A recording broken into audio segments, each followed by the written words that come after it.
place to get services. Or my father's house. Barbra. So, meeting's now called to order. If you want to see our announcements, they're in the agenda. The only thing I will mention is that Neighbor to Neighbor is this Saturday from 8 to 11. And we meet here at the church and have breakfast and then go out and we help our care receivers. And then, of course, we have West Rock.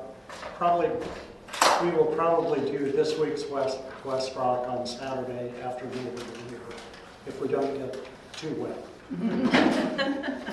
Normally we do the cleanup of West Rock every Saturday, and we get the same old faces there, and anyone's welcome to join us.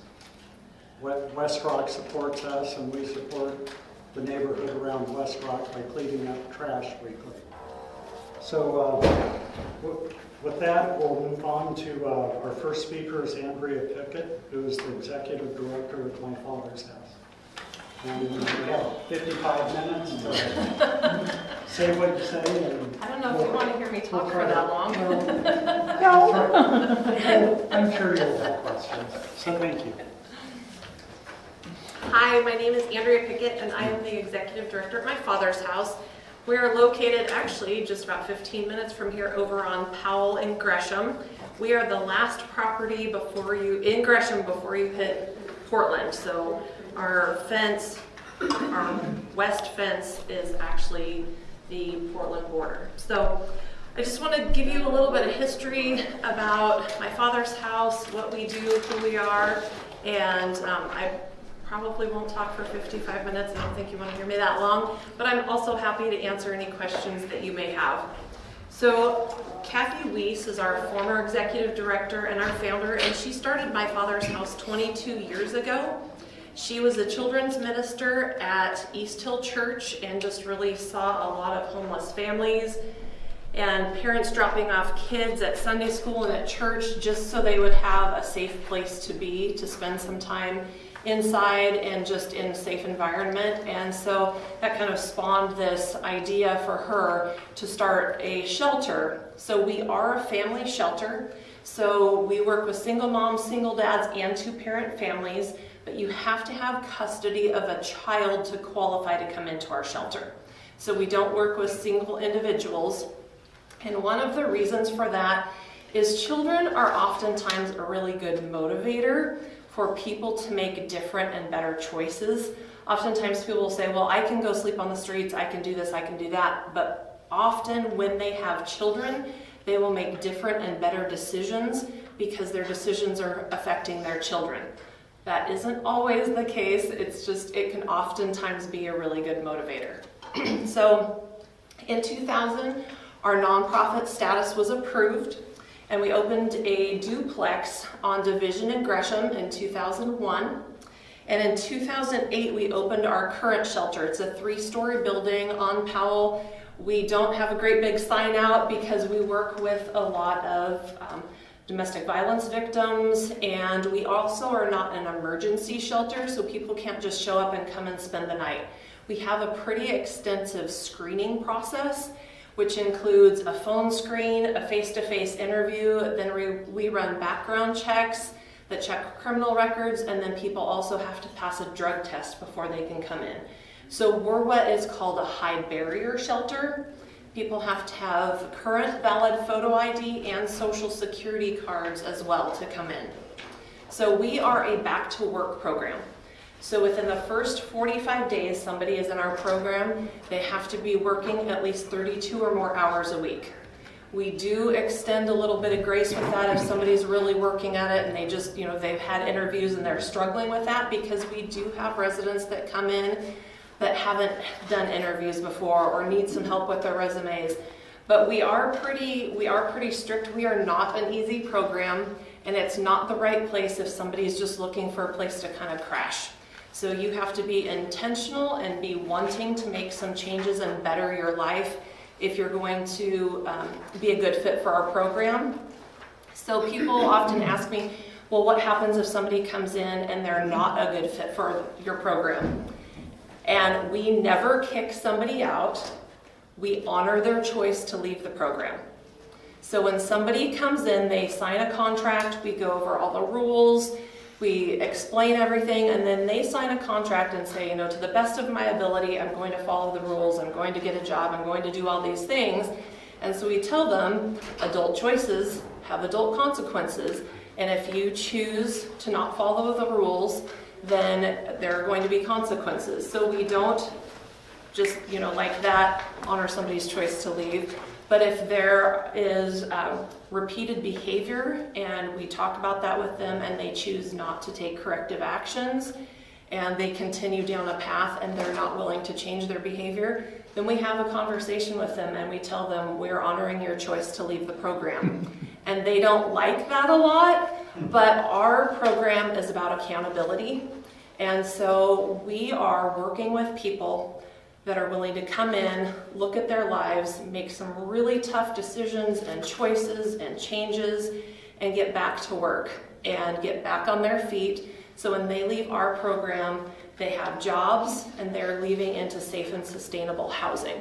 And that is our goal for every family that comes in.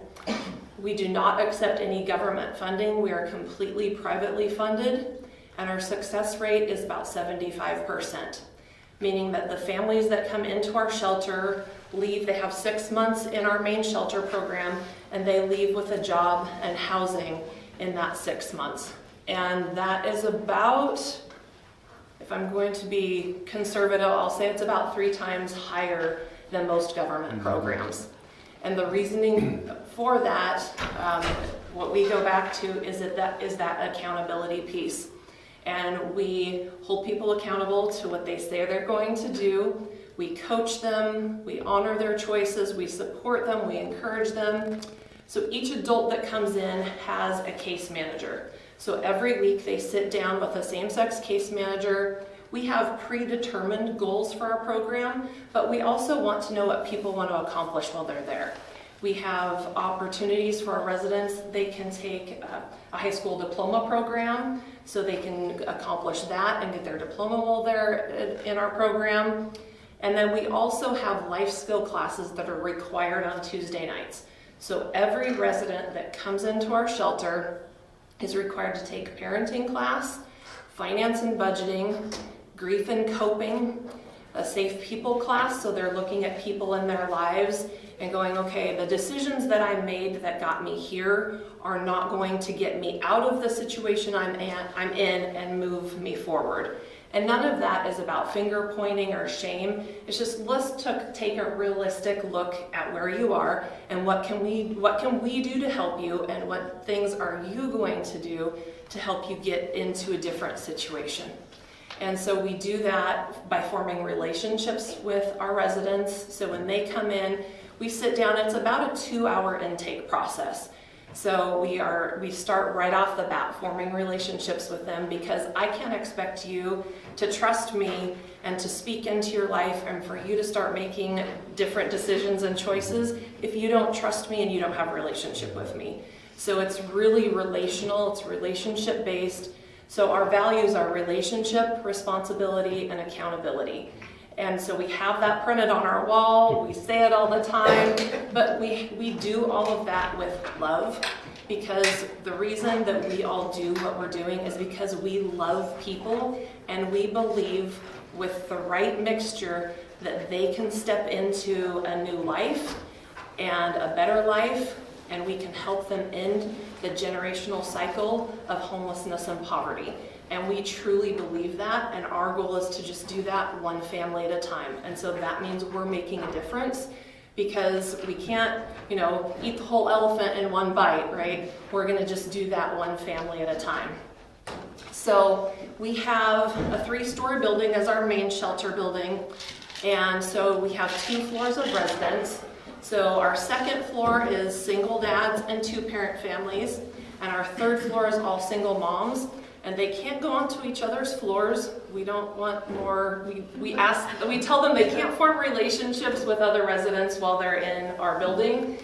It's fine, same sex, we end up with a lot of single moms that are great support to each other, but we don't want, that mixing and that gets messy, right? So that's how we run our main shelter building. So at the end of 6 months, if somebody has accomplished the goals that we've set and that they've set for themselves, if we have availability, they can apply to go into our transitional housing, and that is on our campus as well. It's 2-story townhouses, and we have 12 townhouses over there, and that's a year-long program. So they still meet with a case manager, they still have goals, they still have classes they need to go to, but it helps people that aren't quite ready at that 6 months to transition out. It just gives them a little more time. So a lot of times people that have an eviction on their record, they have property debt, or they've had some recent criminal history, it can be really hard to get housing. And so as long as they've been doing well in our program and we have availability, then that transitional housing, those townhouses, can be a really great opportunity for them, because it gives them a little more time to be in our program, a little more accountability, and then they can also use us as a rental reference from that transitional housing. So they do not pay rent when they're in our program. So in our main program, they do have to pay for their background checks and their drug tests. They have to pay a room deposit, and then they pay what we call a family housing fund. And so 30% of any income they receive while they're in our shelter, whether it's government assistance, whether it's child support, whether it's Social Security, 30% of that has to be paid into what we call their family housing fund. So it's kind of a safe, forced savings account. So when they go to move out, they can draw on that to help pay for security deposits and first month's rent and all of that. So what I don't do is go, here's a check, here's all the money you saved, here's your $5,000, see you later. We write that check directly to the landlord or utility company. So there's accountability with all of that. So, if I give somebody who isn't quite, stable, or, hasn't ever had that kind of money before, if I give them a check for $5,000, we know what's going to happen to it, right? They're not going to have anything to show for it. So that's the reason that we write it to that third party. So when our residents are in our townhouses, our transitional housing, they do pay a $600 a month program fee. It is not rent. It helps cover costs of that transitional housing. And then they also do pay their PGE. It's all in our name. We pay the PGE so it doesn't get turned off if somebody's late, but then they pay us, and so we're super transparent about all of that. But it's teaching people, and they still have to put money into their family housing fund when they're over in that transitional housing. So it's kind of a step between being in our main program and being out on their own. So it's a really good transition for a lot of people that just kind of need that interim, because we end up with people who've never been out on their own. We have a family right now in our shelter. She's 19 and he's 20. They're having a baby next week, and my guess is they're going to need to go into that transitional housing. That's a huge step for a really young couple, and probably their best chance to succeed is more stability. And that's what we want to do. We want to keep families together, and we want to help them work through their issues together. That's why we keep those families together as opposed to separating them and sending them to different shelters. Because if you're in one shelter and your partner is in another shelter and you're working on your own stuff, that's great. But then when you come back together, you haven't worked on any of your stuff that you have together, and that's a big adjustment as well. So we do work with the individuals, and then we work with the couples together. So that's how we work with the families. And one of my favorite parts, I love having kids in the shelter. It's so fun. It can be a little chaotic because we do have 14 rooms on each floor, so we can have 28 families.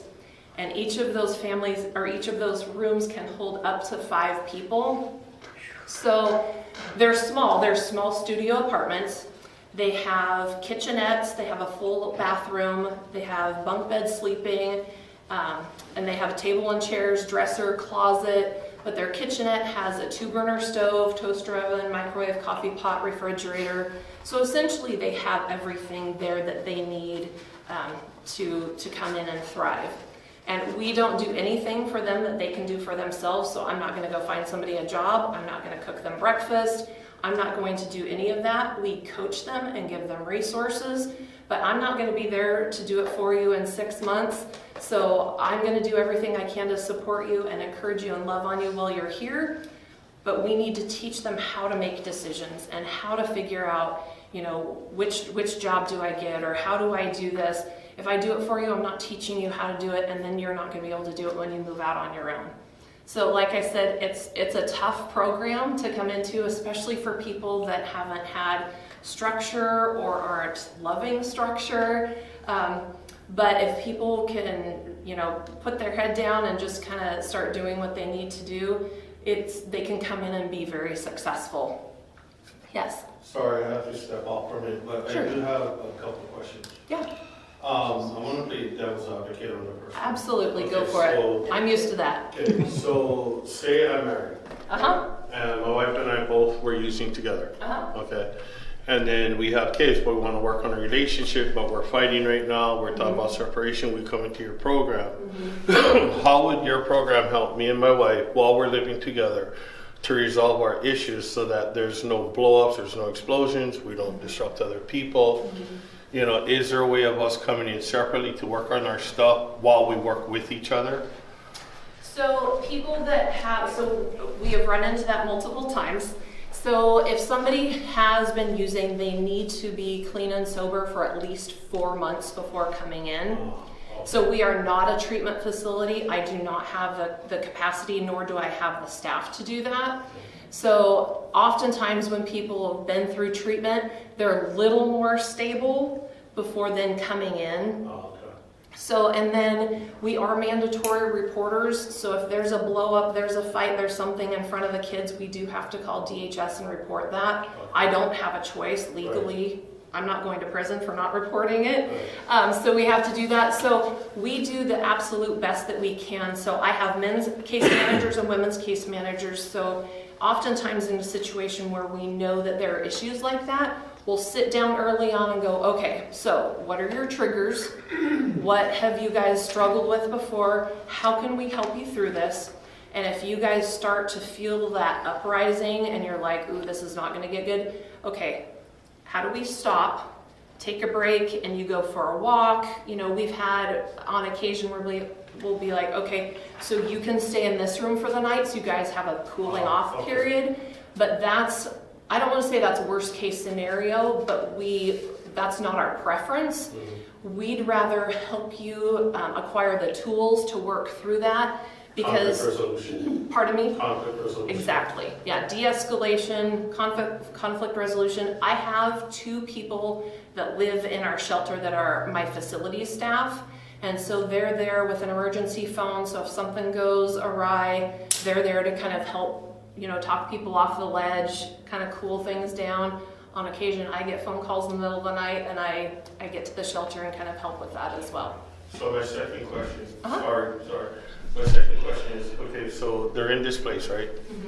And you said there's a family fund, which is great because it gives back to them.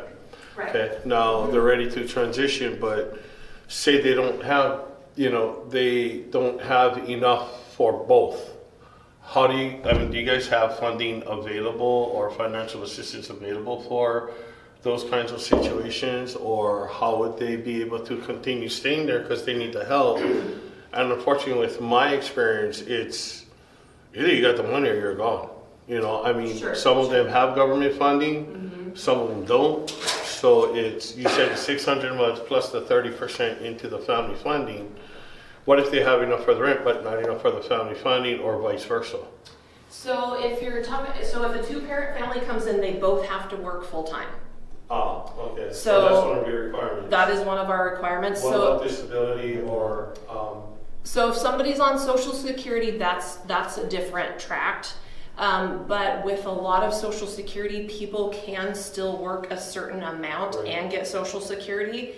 So one of the things that we do when people, not all the time, but that sometimes when people are on Social Security, they can do some amount of work. So one of the conversations I have is, okay, so here's the deal.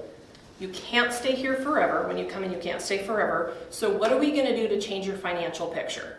because ultimately that's your responsibility, right? So what can we do to get you in a better place? Well, most of the time that includes working, right? Because I'm not going to encourage people to go steal or rob banks, right? So it's like, what can we do that's legal that we can get you some more funding coming in? So there are a lot of work-at-home jobs right now that oftentimes people with disabilities can do. They can work, say 10, 15, whatever hours a week, but there are organizations that will work with people with disabilities that are like, okay, you can work this much and still keep your benefits. So if you can do that safely, we highly encourage people to do that, because if you come in and you're on Social Security and you leave you come in, you are coming in because you can't afford housing, and then you leave and you're still in that same situation, then being in our program didn't really get you anywhere, right? So when people are in the main shelter, they aren't paying a program fee, they're just putting money into their family housing fund. So we have people that have saved $10,000 in 6 months. Wow. If you've got two working adults and they're stuffing money away, because they can put more than 30% into their family housing fund. We have people that are like, we see the benefit in this, we're stuffing money away. And oftentimes people will have their own personal savings account outside of that, because that money that they save with us can only go for rent or utilities. I can't give it to you to, pay for fuel for your car. I can't not cell phones. It's just for that. So we highly encourage people to have their own savings accounts so they can do that in balance, right? Last question is food. Okay. I'm working, but I can't. Do you guys have like food banks and whatnot, or do you guys have supply food and whatnot? Or We do have what we call shared blessings. So it's a store that has food. People can come in and shop twice a month. But it's supplement. Most of our people that come in are receiving some kind of financial assistance for food. Yeah, like probably 90-95% of our residents that come in are receiving that. But we also work with Birch Community Services and also Snowcap, and do kind of referrals back and forth with them. But we rarely have people that are struggling to get food, because one of those first things we do, we sit down and we're like, okay, are you getting financial assistance? We don't want to push that, but if you need it, use it while you need it and then get off of it, right? So if that's something you need to get you from point A to point B, perfect, use it, that's what it's for. But the food that we have there is kind of supplemental. It's to help people, get through. So when somebody moves into the shelter, we put food in their kitchen to kind of get them started. But we have families, organizations, churches, businesses that adopt our rooms. So say you move out of the room, say you're done with your 6 months, you move out, my facilities team goes through, cleans, sanitizes the rooms, and then I call the adopter. I'm like, hey, your room is ready. So they go shopping for the room. They come in and they outfit it with towels, sheets, pillows, blankets, pots and pans, dishes, glasses, silverware, everything that somebody needs. So if you are sleeping in a tent on Springwater Trail, you can go through the process, come in, and that first night, you can go in, take a shower, and go to bed. Awesome. And then you can get up in the morning, and there's enough stuff there that you can, have breakfast. We do peanut butter and jelly and, bread and that kind of stuff. Yeah. So you can come in and you can get a good night's sleep, and you can have something to eat that next morning. So we have an amazing Adopt a Room program. And then the great thing about that is when a family leaves, they get to take all of those things with them. So that's a lot of stuff to then go in and set up your next place. If somebody moves into our transitional housing, they take all of that and then move over there. But then if they move out of there, they get to take the furniture with them as well. From the transitional housing. Seriously? So the only thing that we don't have over there that they can take are bed frames and mattresses. So that is the only thing that they have to get then when they would move into an apartment. It's a pretty cool thing. It's a pretty cool Can program. I talk to you out here about high functioning disabled people? I mean, people like me. I'll give you one of my cards because I can't stay for the whole thing. I'm short-staffed and I have to go back to the shelter and finish off a shift. Yes. I have two questions. One, how do you how do you take people? Do you have referral? How do people get into your program? So since we've been around as long as we have, we're pretty well known on the streets and by DHS, parole officers. 211 is the United Way. Can I refer someone to you if I find someone on the Springwater corridor? Mm-hmm. You can say, hey, you can call my father's house. They call in. So that's one of those parts of our program is we do require that the individual that is trying to get on our program, they have to make the phone call. That's where that accountability starts. So if somebody can say, hey, I've got somebody that I think would be great for your program, I'm like, that's fantastic. Here's the phone number, have them call, and that's the minute that first interaction, that's that accountability where that starts, because I'm not going to put more effort into it than you do, right? All right, second question. Mm-hmm. What kind of, do you have any openings? What kind of need you have? And has the need changed since you've been in, since 2000? Has it fluctuated? Has it remained steady? And what's the need right now? Or do you have any emptiness? Sure, we do have empty rooms right now, and it's really been crazy with the eviction moratorium that was put on during COVID. That like dropped our calls by about 75%. Wow. We were running between 3,000 and 4,000 phone calls a year, and so that dropped. We ended up with like about 1,200 last year, so it was a significant drop.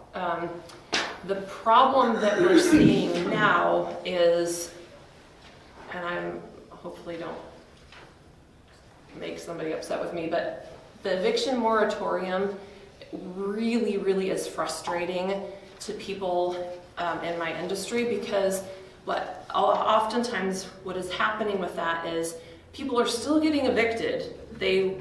I'll say technically should have been evicted two years ago.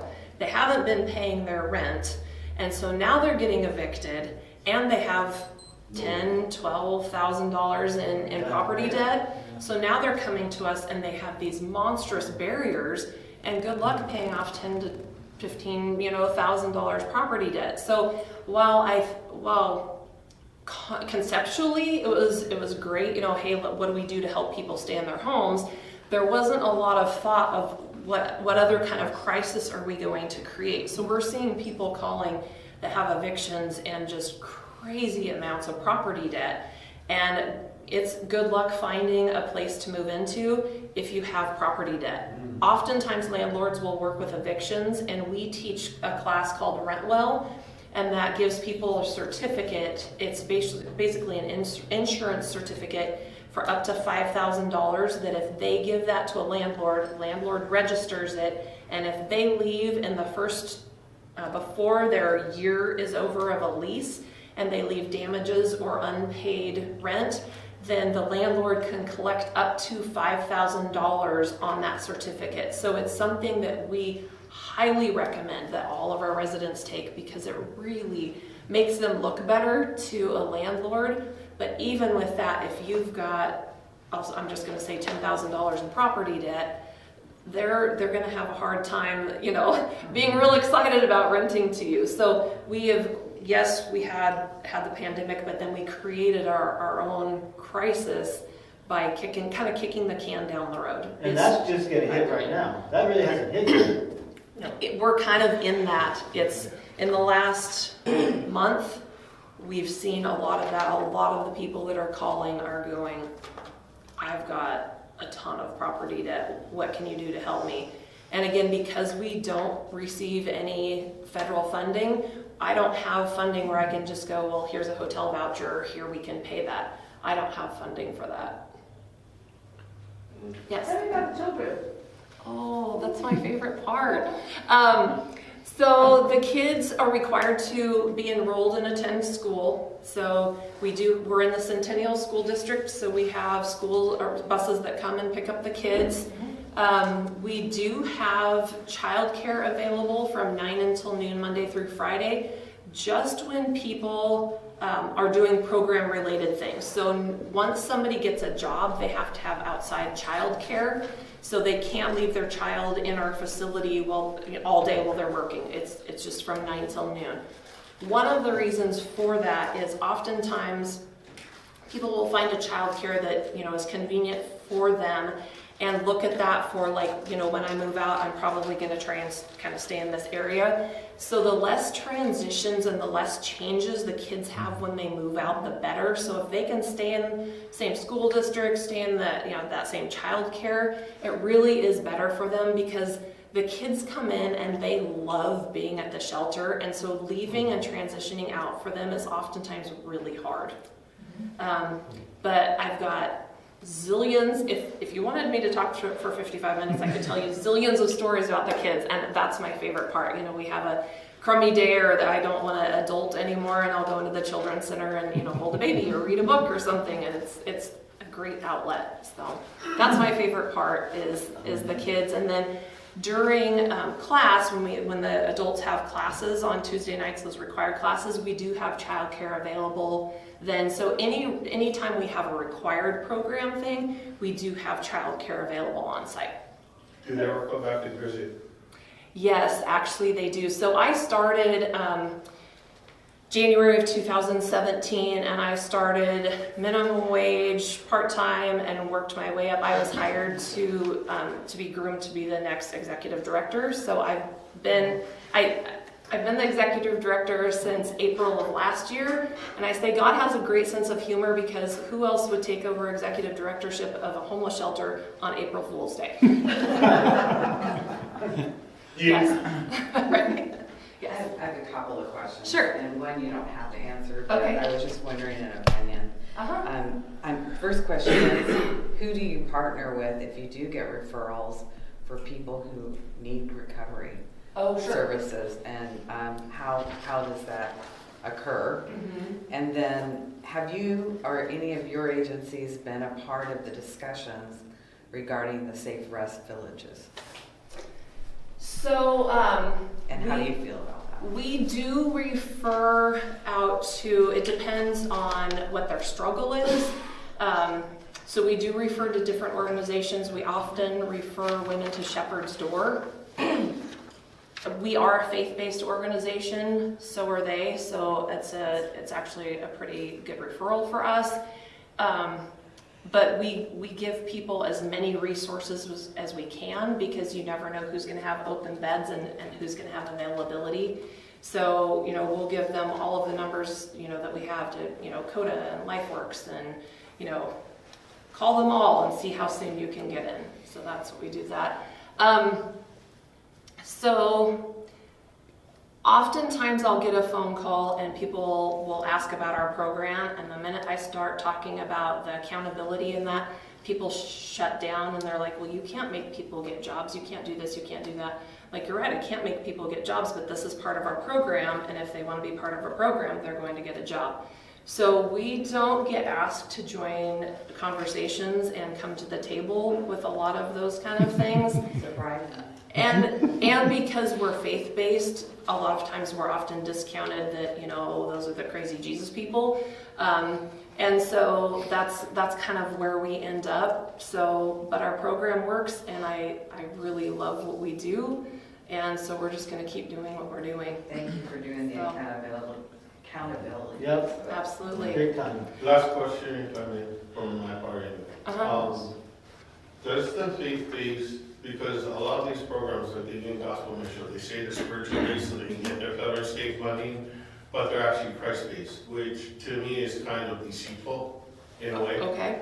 Because they're saying, oh yeah, we're spiritual based, we take everybody, right? Buddhists, Muslims, whatever. Yep. But I don't mean to say this wrongly, but they shove Christ down your throat in the Bible. So, so my thing is, kudos to you for standing your ground, but being spiritual based, centered around God, is that what prevents you guys from getting federal funding because it is strictly based on one faith? We do not accept federal funding. So they haven't said, hey, you can't have this. We have said we don't want the strings attached. So that's Right. the That's why I was difference. asking. Right. So do you guys get any state funding though?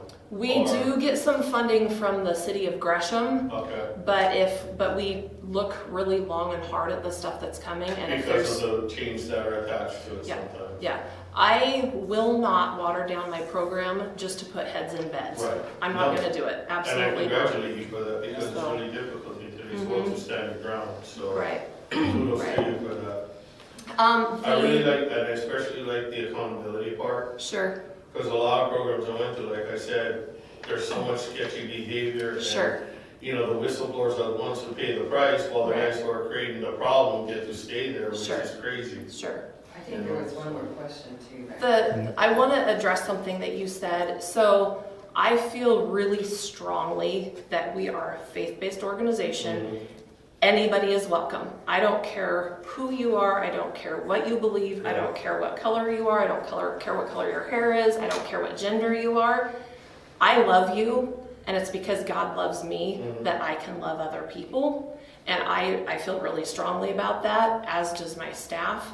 So we are going to talk about Jesus. I'm not going to shove it down your throat. I feel really strongly about that. And I ask people, I'm going to ask you to respect our beliefs, and I'm going to respect yours, because I'm not going to invite people into a program and then turn things around, you know, that whole thing. And so I will never shove it down somebody's throat. This is who I am, and I'm not ashamed to say it. And we love you, and we want you to come in, and we want you to experience the kind of love that we have been shown. So the LGBTQ community is also welcome to stay. 100%. Yes. Okay. Yeah. No, because I see a lot of that going on too, of the discrimination against because of their lifestyle Yep. too, so Nope. God loves them. He loves us. kudos to you, man. So, yes. I'm a member of Manhood Mustangs and Fords. Oh, thank you. We put on a fundraiser car show every year for, what, 5-6 years, something Yeah, now? probably We got 6. one coming up soon. Yes. I have to applaud you for all you guys do.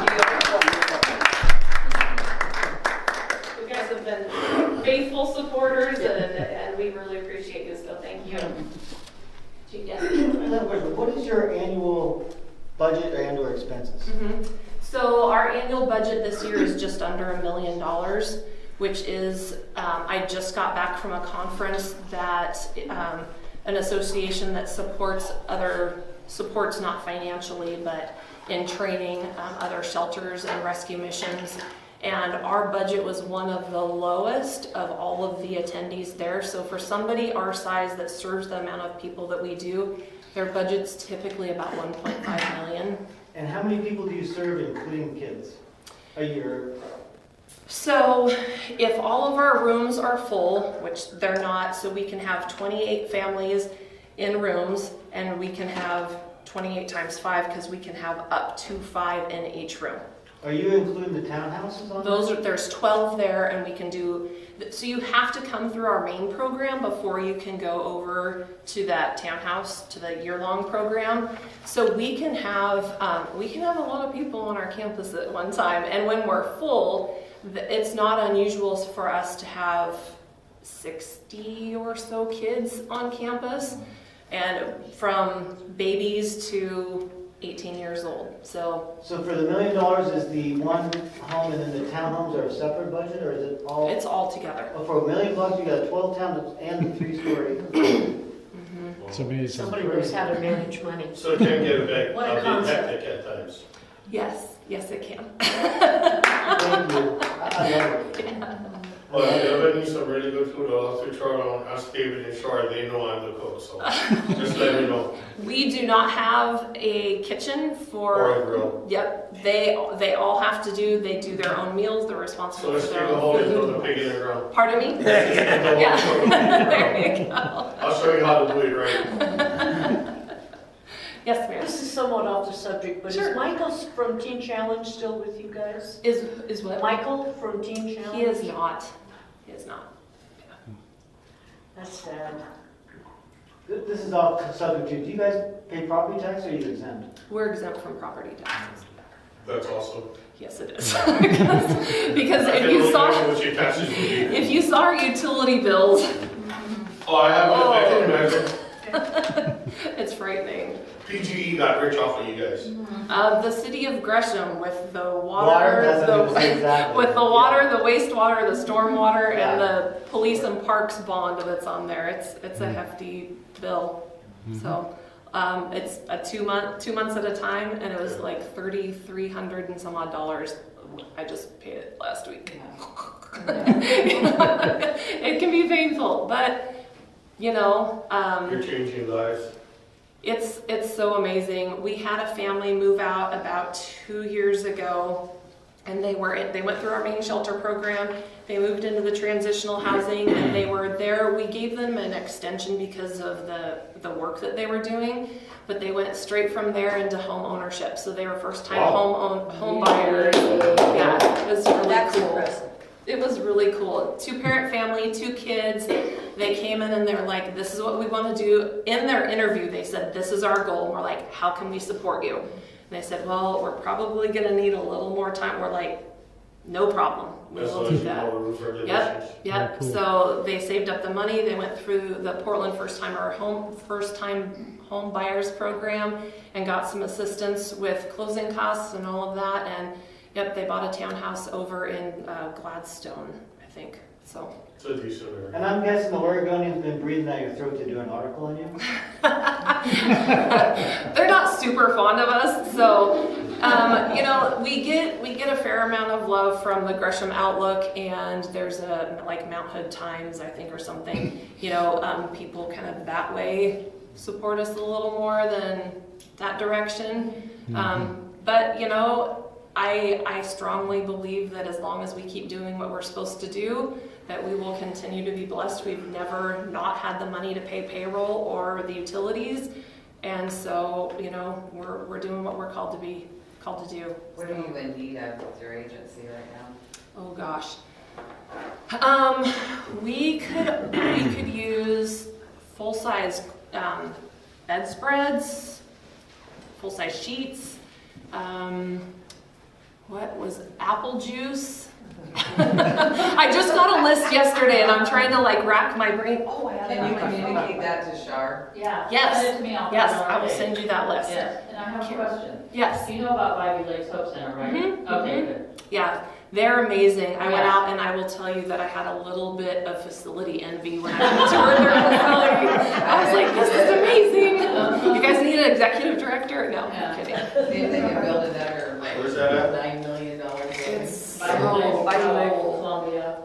it's like out in the Tules. Yeah, it works. It's so cool. Their Yeah. facility is awesome. Well, that's another agency you can refer to.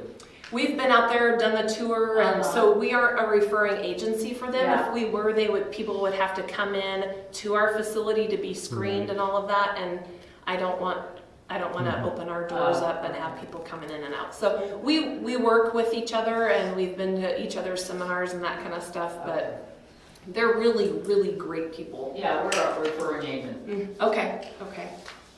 Yeah. Back to Yes, the sir. numbers. How many families did successfully complete your program? Or how many families do you look at to serve each year for that $1 million?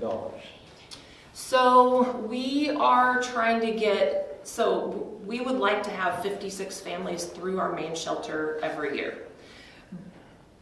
That's probably not super realistic because there are times that families need a little bit longer, so then you kind of have to do this juggle kind of thing. But that would be this optimal world that as soon as somebody moved out, I had a family to go right in. And that's how we were operating before COVID hit. But once COVID hit and our calls dropped off, we were having a bit of a lag time in between families.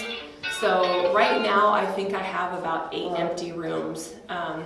And I'm also short-staffed, so I'm kind of having to juggle when I bring people in to make sure that I have the correct staff to serve people, because I don't want to bring them in and set them up for failure. Right. So it's kind of this, juggle. Successful completion is always at least a 6-month first program. We have people that at their 4 months, they're like, I've got a job, my name came up on a housing list, I'm ready to go, and so I'm not gonna tie their hands and say, you have to stay. I'm like, fantastic, go.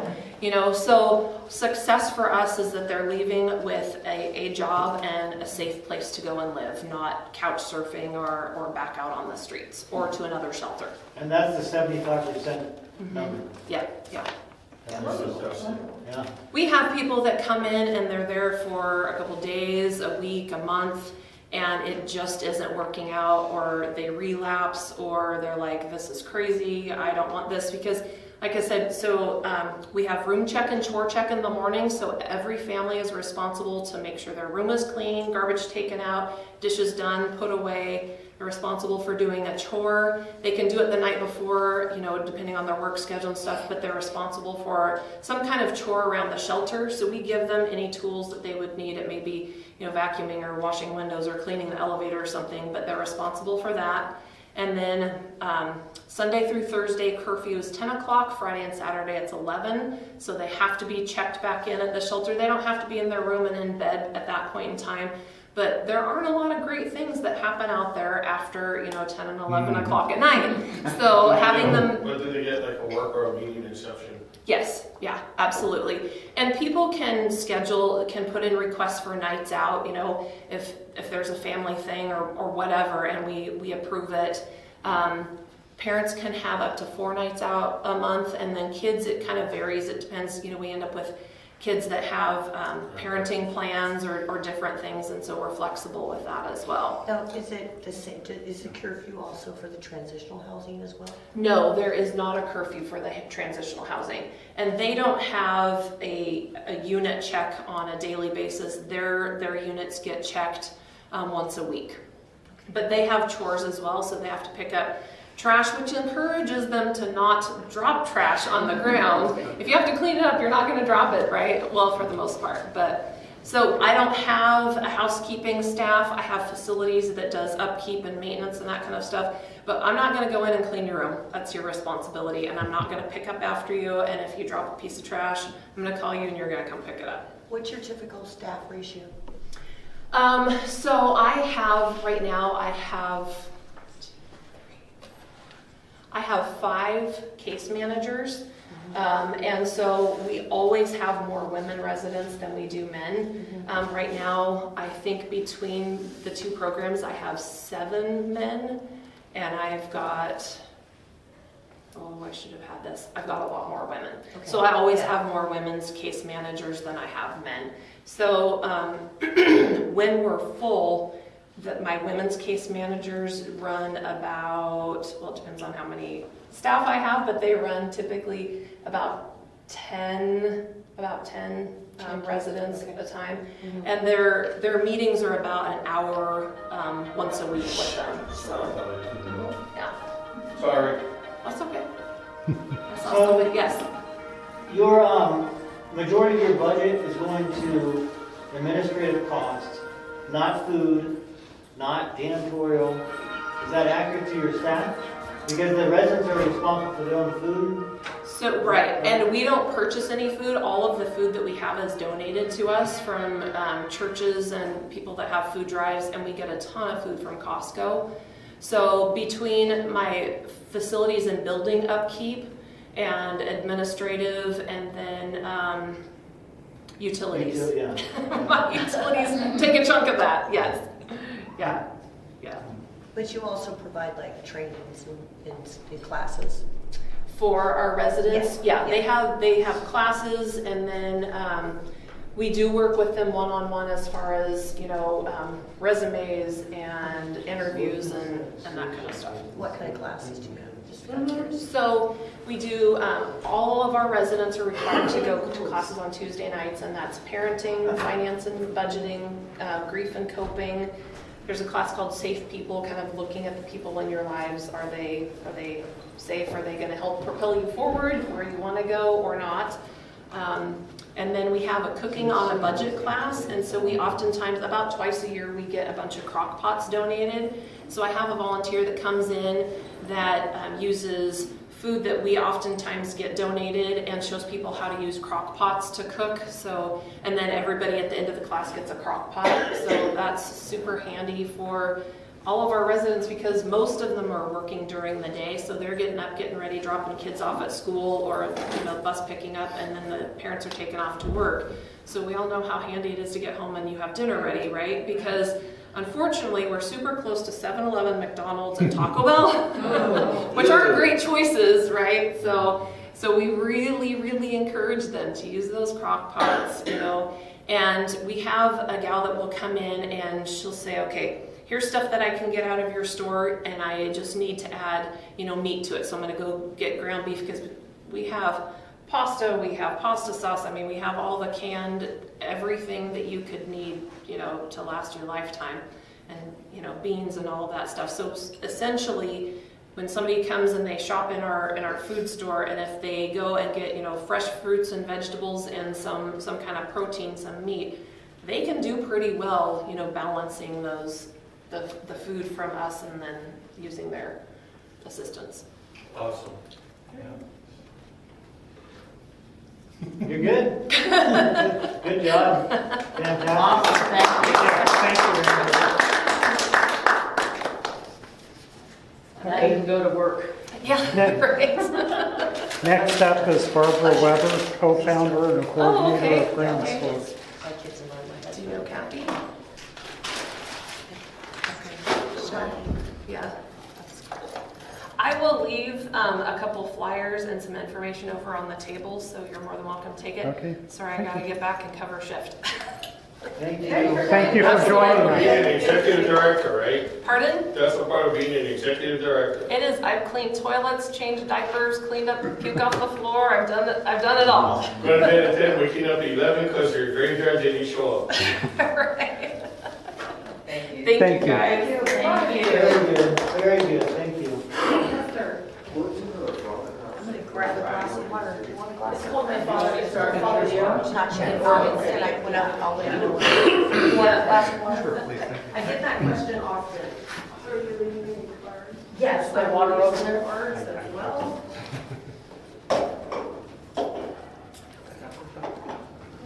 You're welcome.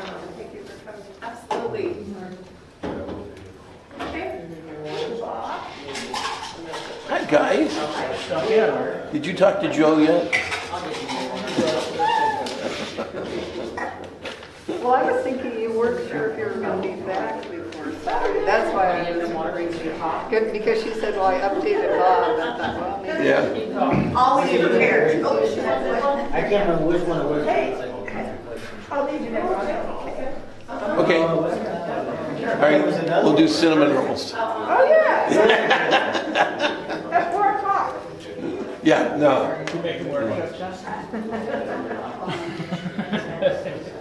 Hi, everybody. Hi. Hello. So we're gonna talk to you about a program called Ground Score Association. We are a peer-led initiative, a Trash for Peace, which is a 501(c)(3), are basically, we're a project of theirs. And then Ground Score Association in and of itself has several different projects. I'm the co-founder and Glitter Program Manager for Trash for Peace. And glitter means Ground Score Association, leading inclusively together through environmental recovery. No, wait, I'm gonna give them a break. Yeah, give her a break. We did bring a video too for you guys to watch, but I want to introduce ourselves and then we'll go from there. Okay. Did you bring your cheat sheet? I did not. I got it. Okay. Maybe you can. Go ahead. Yeah. I'm sorry. Start over. No problem. All right.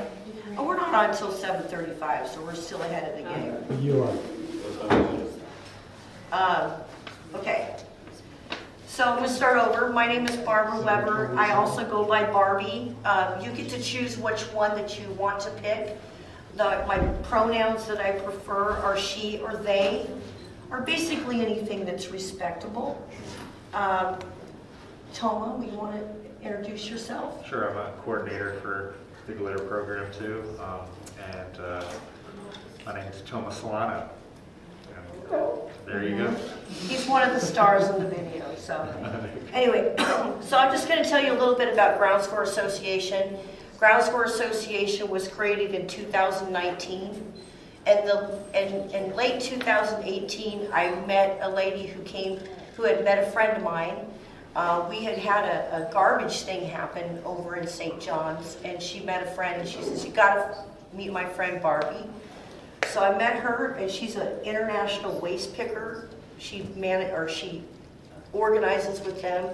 And then Trash for Peace has what they call an environmental promoter program. So basically on the other side of what we do, or Trash for Peace, we have people that we basically teach families about how to properly recycle and about trash. We also do activities with kids where we teach them how to make things out of recycling. But what we're here today to talk about is the Ground Score Association program, the Glitter program. We have five routes in this area. So basically, we provide tent-side trash service to the areas along, from basically Cooper all the way up to Powell, along them up, okay? There's a few routes there, and then we travel up Foster from 92nd all the way up past Fran's Bakery, basically. Now, some of these are what we call this. We have a contract with the City of Portland, and then we have a contract with the Joint Office of Homeless Services, which is Multnomah County.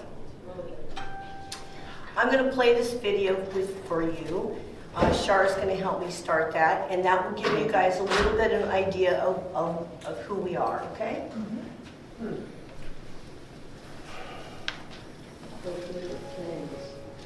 Okay, David, stop playing on the big screen. You can plug in the HDMI. Oh, shush over there. Went to sleep, I think. I didn't know what to do. Okay, grab I it. love technology. Don't we all love technology?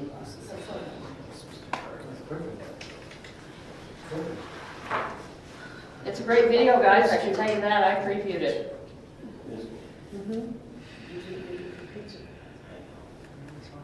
Yeah, good job. I didn't unplug anything.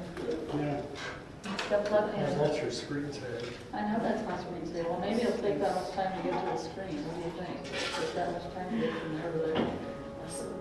It should be there now.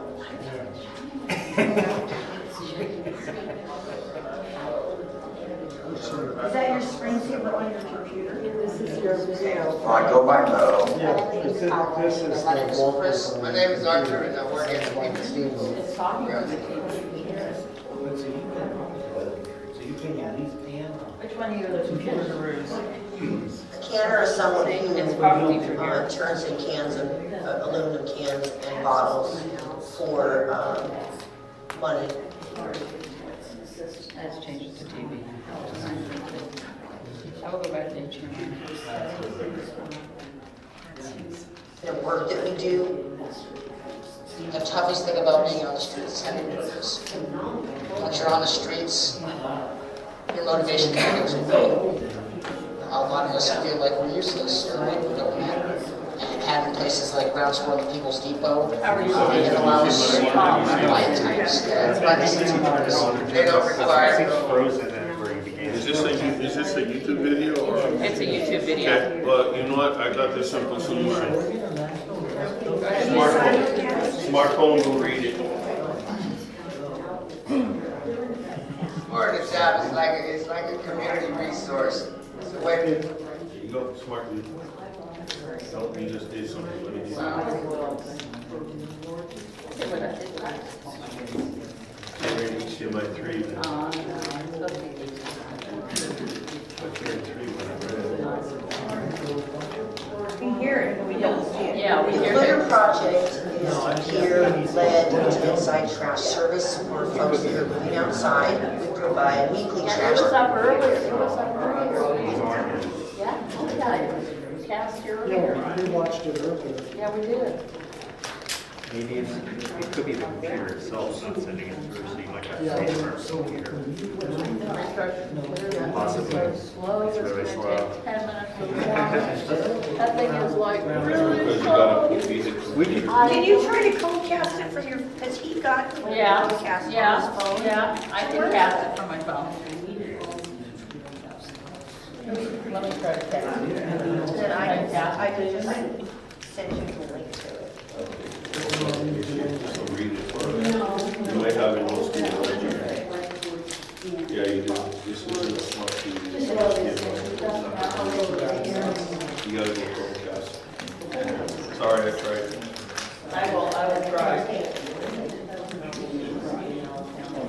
gotta cut from the side. Huh? You gotta cut from the side. Good advice. The other side. That side.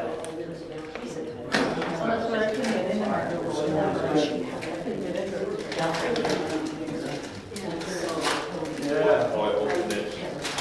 There's a little opening somewhere. Oh, I'll try that too. Hey, I don't know. we gotta eat it.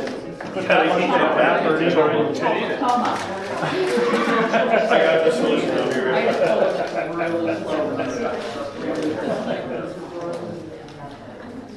We can find it, it's not safe to come over here.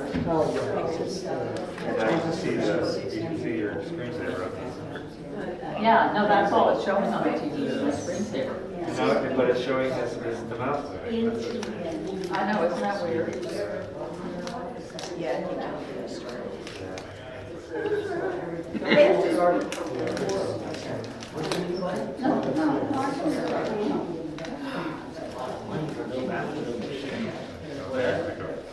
What? That's the only thing I can think of. Well, I can. Yeah, no, I know, reboot. Yeah. Reboot. So we're gonna try to reboot the video. I will, So keep talking, I'm Barb. gonna keep talking. There you go. I'm good at that. So I will tell you, I'm gonna tell you a little bit about myself.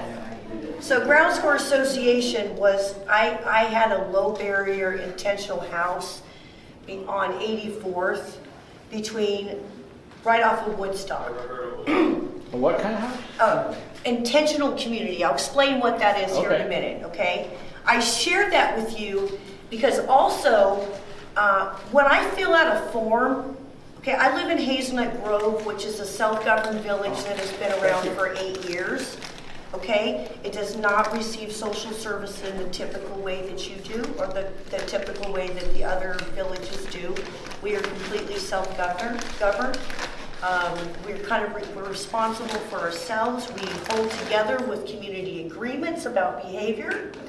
It has been a very successful endeavor ever since it started. It has had its challenges, but here's the technicality. I've lived there 2.5 years, and I have probably one of the nicest homes, and right now I'm building a bedroom. But I have one of the nicest homes in this village, and I'm still considered homeless. So when I fill out a form, I've been homeless since 2015. I did not end up on the street because of addiction issues. I did not end up on the street because of mental illness. I had a brain injury, and all I had was my disability. So I from your previous presentation, she was telling you how they don't really help people with disability unless they can go and get a job. I could not even fill out a form. I could hardly walk or talk. I took a big hit to my speech center. So the person you see walking and talking and carrying on conversations, I wasn't able to do that. And that hit me suddenly around 2010 when I was running this intentional community.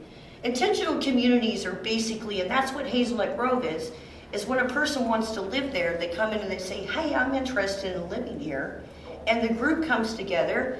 They got some things that they got to do. They got to come to some meetings. They got to get to know people. And then we vote on them. Now, the house that me and my husband ran, we made the decisions on who moved in. There you paid rent. But your background, your criminal history, none of that mattered. Hazelnut Grove, you have some things, you can't have illegal drugs there. You can't sell illegal drugs there. You can't drink alcohol in the public spaces. There's rules. There can't be any violence. You can't be homophobic, xenophobic. You've got to be able to be encompassing from all people. Ground Score Association was kind of a thing that I wanted to do because I had people in my home that could not get a job.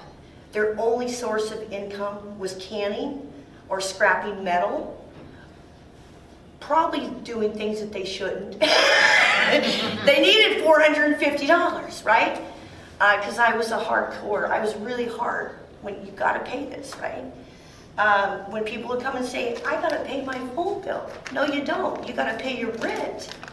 And then if you have a place to live, then you can pay your phone Now, my perspective has changed after 8 years of homelessness and living on many sidewalks and in vans and in doorways.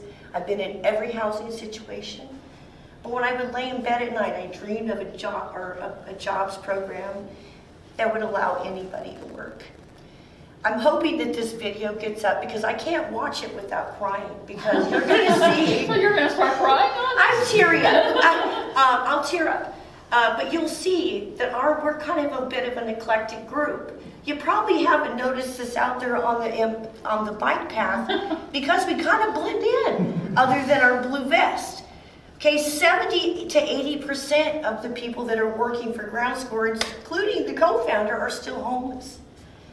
Okay, so and then also a good portion of the management people have lived experience, have been homeless previously or are currently homeless now. What we do is we look at this job as a hand up, not a hand out. When we go out to the community, we build relationships with them. We try to create as much safety as we can. We provide tent-side trash service. Do we clean it up for them? No, we don't. We want to provide service like you do in your house. Now, on occasion, you'll have a camper that's been hoarding their trash for a while, and we'll work with that camper. Like, I went and met a camper over in the cul-de-sac that lives next to Penny, and we were able to get some trash that he had buried. I could tell that he had been burying it for a while, and we got about 400 to 500 pounds out of there that day, and you could tell his neighbor got to work for an hour, and you know, Penny's friend got to work for an hour, and you could see that people were excited, their spirits were up. So, anyway, still going. Oh, yeah. Well, while she's doing it, can you give it, what is the link to the YouTube video? The link to the YouTube video, we're Ground Score Association. Ground Score Association? Ground Score. Ground Score. Okay. Ground Score, and then Association, the link will come up. And I can text it to you too. So, you say that you're, I'm sorry, oh, you said that you're homeless, but you have a home that you own? No, I live in a tiny home village that is not sanctioned by the city, that is self-governed.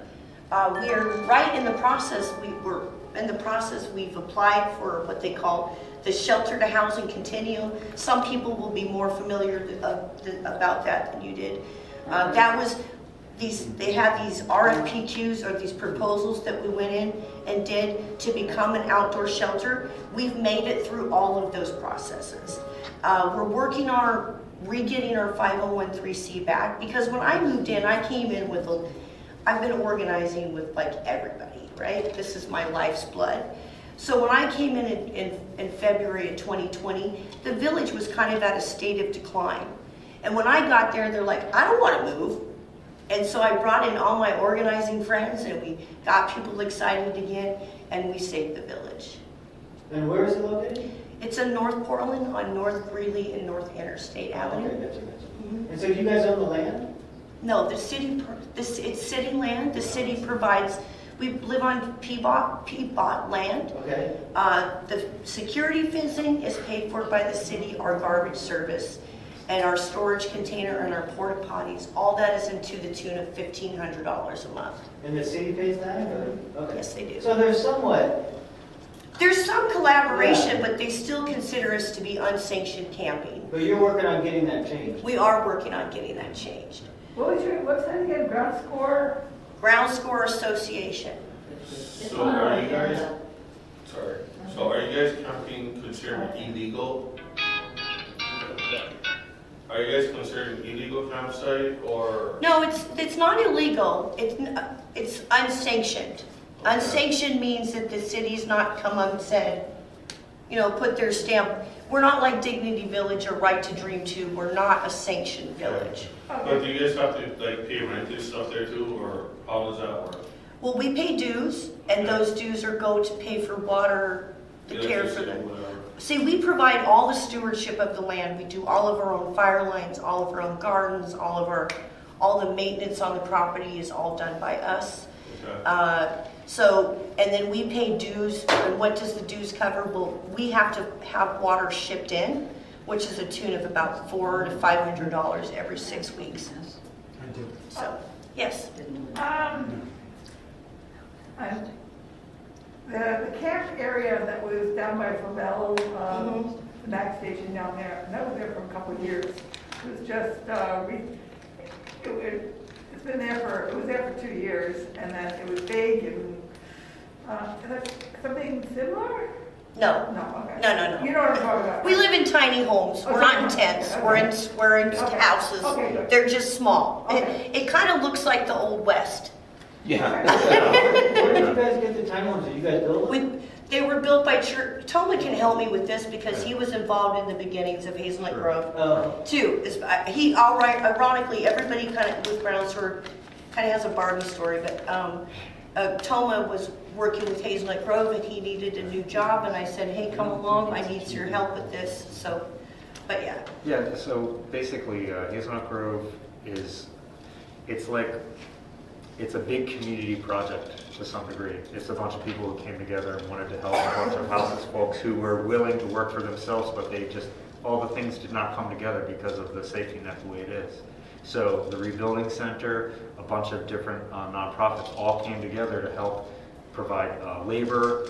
I came in for organizing, I have an organizing past, and we did things like, just keep the 501c3 up, accept donations, set up a bank account, do things like figure out, okay, this is where all of these things are coming from for the city, like the fence, the porta pot, all that. That's basically, the city basically gives them less than what a person on minimum wage makes a year. Everything else is paid for by these guys. The water tower, the water container they have was donated. Before that, they were walking all the way up to Overlook Park. Every day they would come back down with a huge load of water that took them, it was like half an hour per jug for the whole village. So these aren't a bunch of lazy people. These are people who are really trying to get How many tiny homes do you have, and how many people living on the property, and how big is the property? Can you expand to more tiny homes, and what's the? We don't have, we have small, so we have found that the sweet spot for the community for us, and it can vary from community to community, but for us is about 20 people. I'll take questions in a minute. Is that 20 homes, or is that? No, that's not 20 homes, that's 20 people. We have, I think, 17 homes, or about 17. And that's a comfortable number for you guys? That's what they've had more there and they've had less there, and this, with the function that we need. Now, Hazelnut Grove, what we do is we outsource our knowledge. Like, you have the Safe Sleep Village is happening right now. You have also like a We Shine that's going to be putting together a micro village. You have other villages that are trying to put together that will come in and like say, hey, you want to create community agreements, let's help you with that. Now, you guys do not allow drugs, is that right? We don't allow illegal drugs. Now, why do you think Hazelnut is successful? Well, I wanted to specify something to you. Hazelnut Grove, we're treated like adults. We are, like when I woke up this morning, I am over the age of 18 and I can make my own choices. To me, choice is dignity. When you have somebody that has choice, that's dignity. Now, I can appreciate the services that are provided like this program here, but you have to understand that that's not for everybody. You have people out there that are coming from all different kinds of places and need all different kinds of services. I don't feel that it's there's an argument about, is it enabling, is it not enabling? Now, Ground Square Association, we basically provide jobs. People can just come to work. That's basically how the glitter program started. I would show up and I'm like, hey, who wants to work today? And that's how it did. Now, as we begin to get more formal, and these people have been working for a while, they're independent contractors, they make $20 an hour. Now, the shifts are only 2 hours long. They're very simple. The reason is because as a homeless person, woo! Ready? Check a second, let him know I'm not done.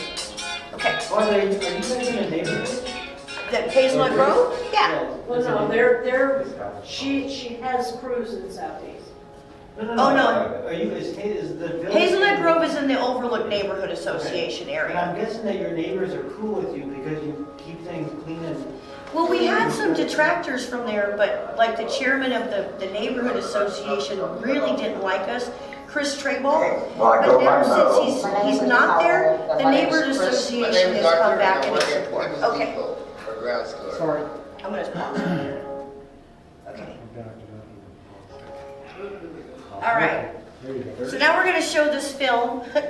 This is a very wonderful group of people, you guys. I want you to understand that what we believe is like, once you give a person opportunity and they get to make better decisions, they're less likely to use things that don't work. And so what we do is provide opportunity, and then we support those people as those opportunity. We don't tell them you gotta change this or you gotta change that to be here. You just gotta be able to pick up some trash. So this here is our kind of pride and joy. I wanna let you know that these numbers are a while ago.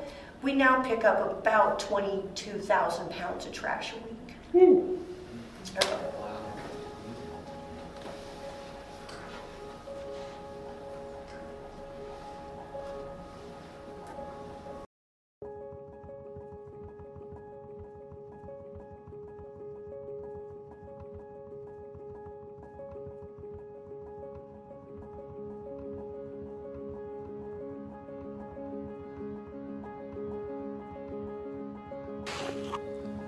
All right, tell me your name and tell me a little bit about yourself and tell me about what you do at ground school. Okay, well, I go by Mo. My name is Latrice Holloway. My name is Chris. My name is Arthur, and I work at the People's Depot for ground score.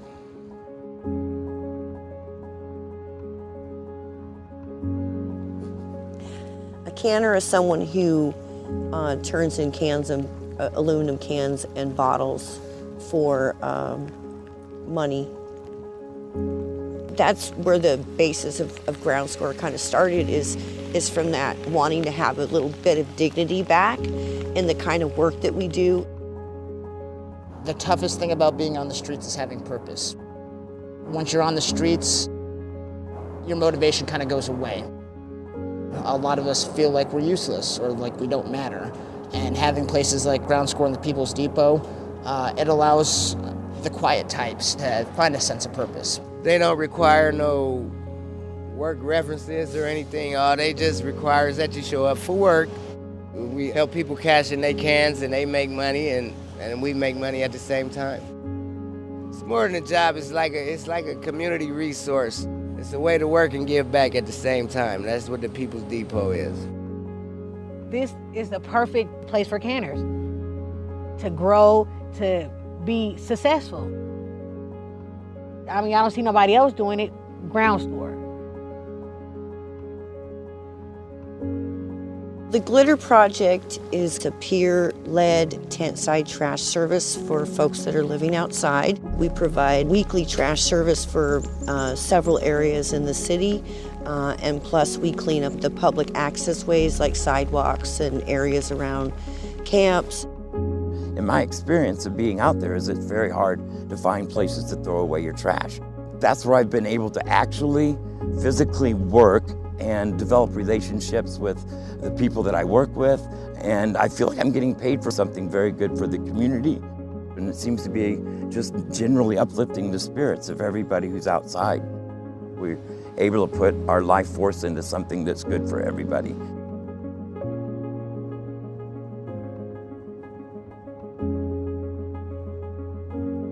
Working for ground score and the People's Depot, I have learned that I am more responsible than I thought I was. I'm willing to set more goals for myself. I want to achieve more, simply just from working a job like this. I consider it more than a job. I can kind of consider it a way of life.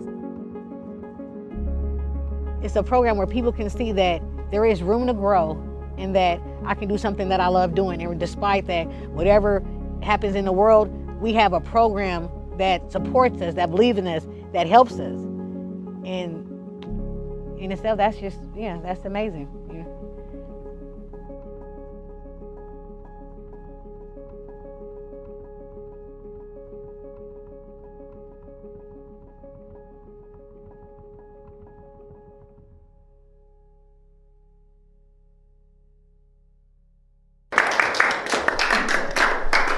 So my question is, where do you guys get funding from to pay these people again? I'm sorry, I missed what.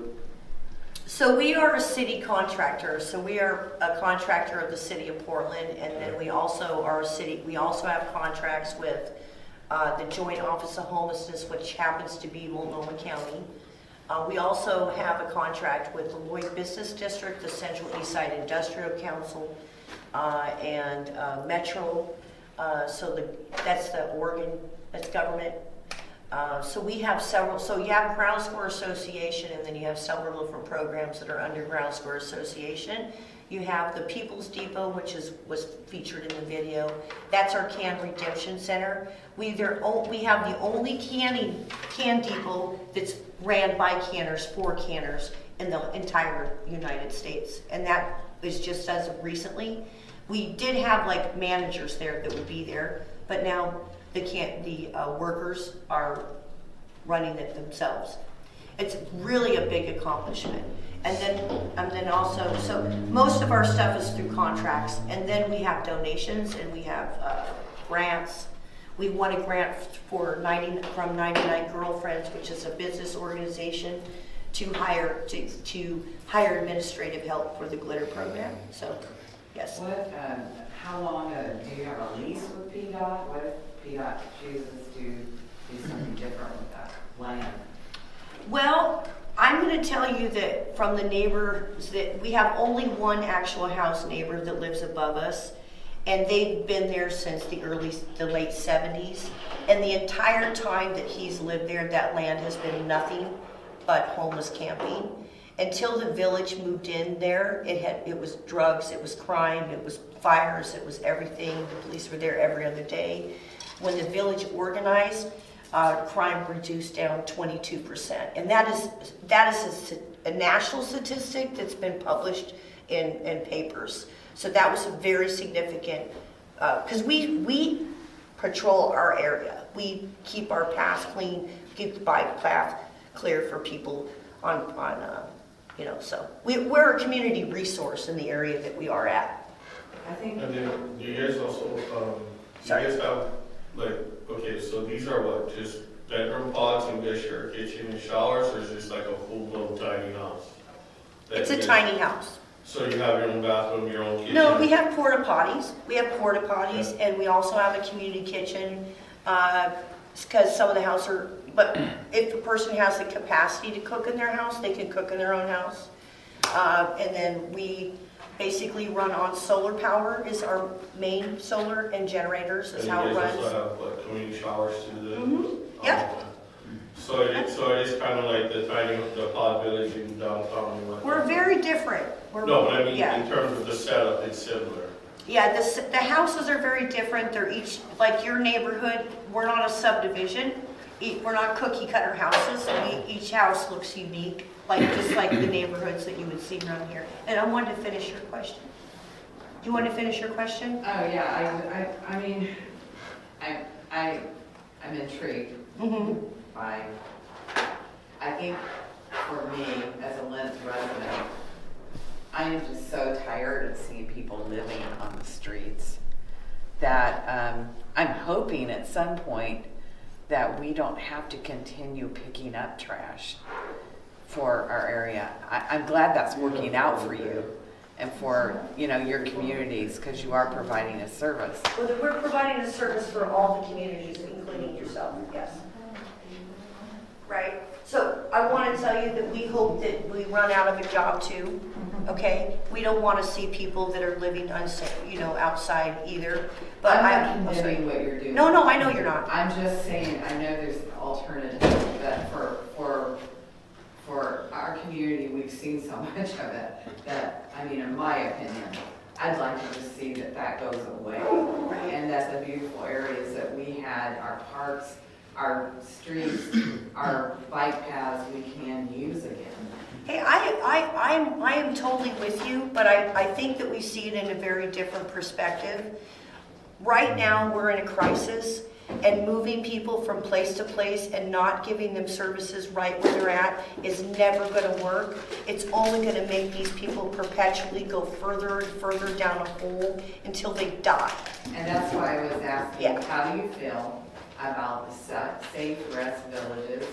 And have you been a part, being that you're an alternative program, a part of the discussion?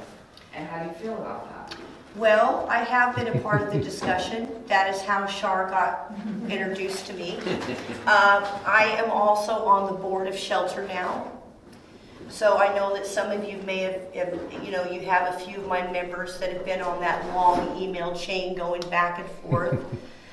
Is that Keith Wilson? Yeah, Keith Wilson is on in my group. There's several. He's coming next month.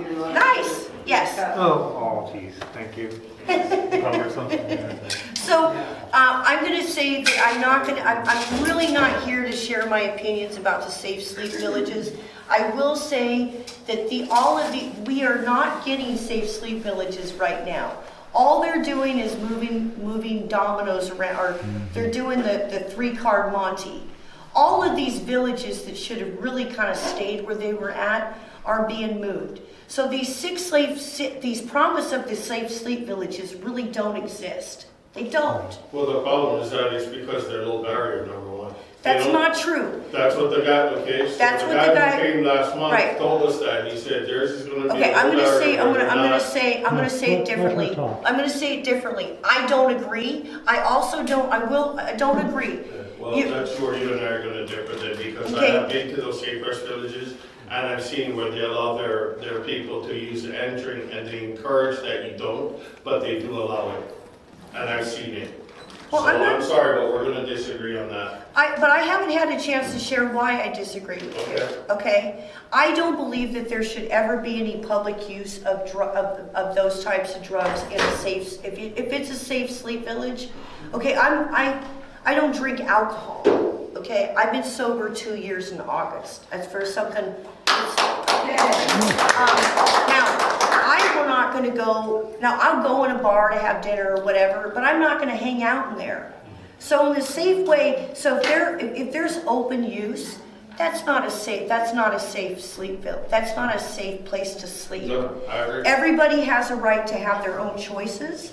And so, like, if you do something in the privacy or if you're away from there, that's on your own time. But I don't believe that it should happen inside the village at all. I think they need to talk to the city more about it and have better control over it then, because that's not cool that they do that, especially when there's people like myself, if I'm staying there trying to stay clean and sober.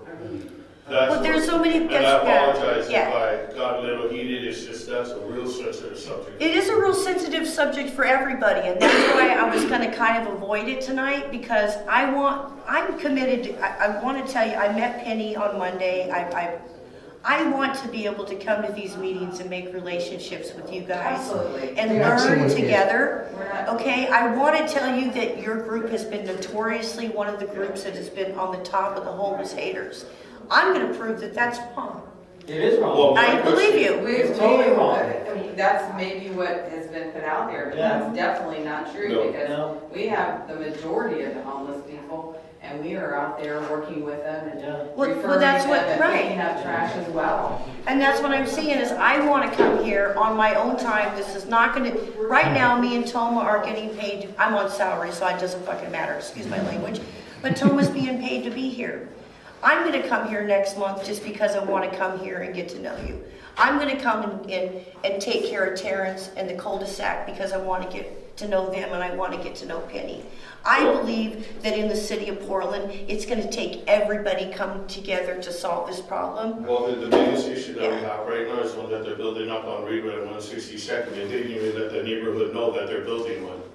And that one's going to be low barrier too. And I'm trying to move away from this stuff. And it keeps following me, following me. So my question. But what happens if you move into a neighborhood? I just came to give you an idea. I was in St. John's and I moved to Mall 205. Then I lived up on Paul, so I've seen gunshots.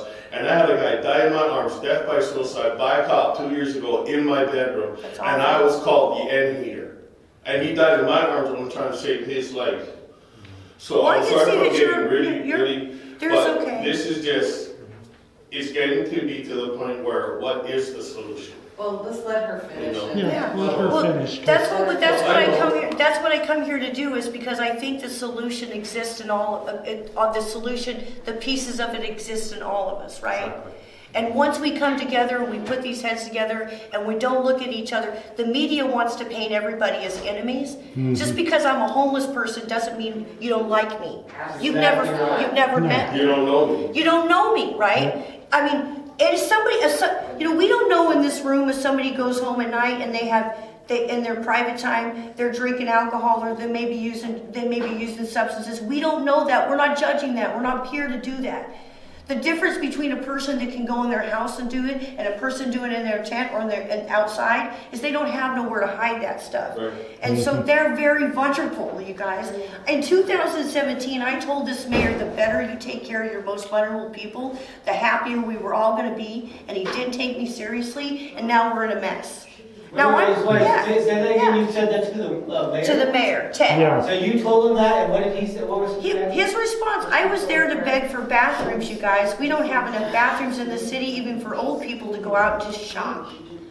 I'm very passionate when it comes to this stuff, but like I said, I'm dedicated to meeting you guys in the middle, getting to know you. Yes. So what was Wheeler's response when you told him? He didn't give me one, hun. I was testifying, I didn't mean to call you hun. That was a dear term. I've really offended people lately with that, Oh my goodness. Don't worry. So he didn't give me a response to that other than thanking me for my testimony. But I will tell you that I have a pretty good relationship with Ted. We're on a first name basis. And the only commissioner that I hadn't met in person, well, actually there's only one now, is Rubio. Everybody else I know pretty good. So, And your message is to help the least vulnerable will lift everybody up? Yeah, the better you take care of your most vulnerable people, the healthier everybody is. When you're just like trying to push them under the rug like they don't even exist, okay, what we're seeing is, you guys, homeless people are not victimizing you, and you're not victimizing homeless people. We are all suffering what we call systemic poverty.